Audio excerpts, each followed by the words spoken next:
Good morning, this is Tim McGowan for the Finance News Network. Stocks fell for a third straight day overnight, jeopardising a summer comeback rally as the Fed Reserve and other global central bankers continue to signal that they will raise interest rates to squash inflation, despite the negative consequences for economic growth and potentially corporate profits.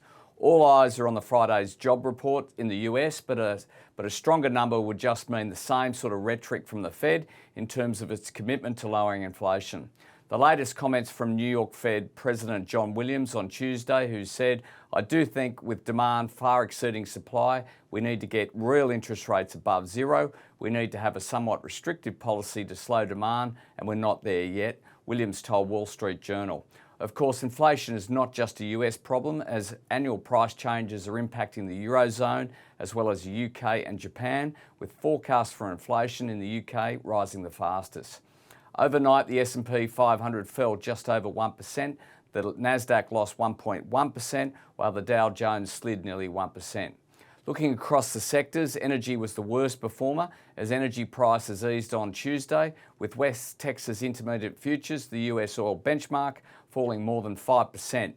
Natural gas futures also dipped. And while Russia continues to weaponise gas and oil supplies to Europe, Moscow is currently earning an average of $20 billion a month from oil and gas exports, which is up 42% from a year ago, helping it to be compensated for Western sanctions. However, volatility in energy pricing is rattling energy supplies and purchases. Disruptions at French nuclear and hydro generators are adding to the pressure that shortages of Russian gas are putting on energy markets. The European Energy Exchange was alarmed enough to call an extraordinary meeting of its members' council this week.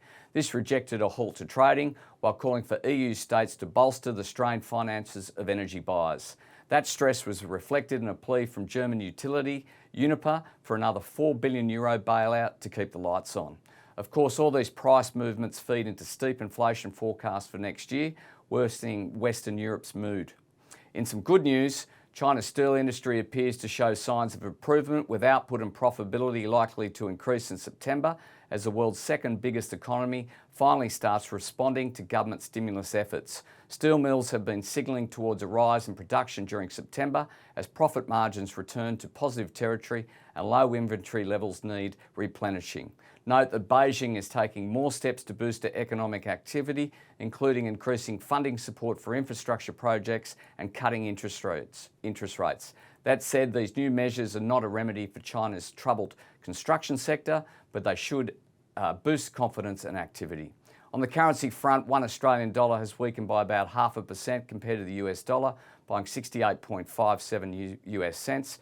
Iron ore futures are pointing to a 1.7% fall.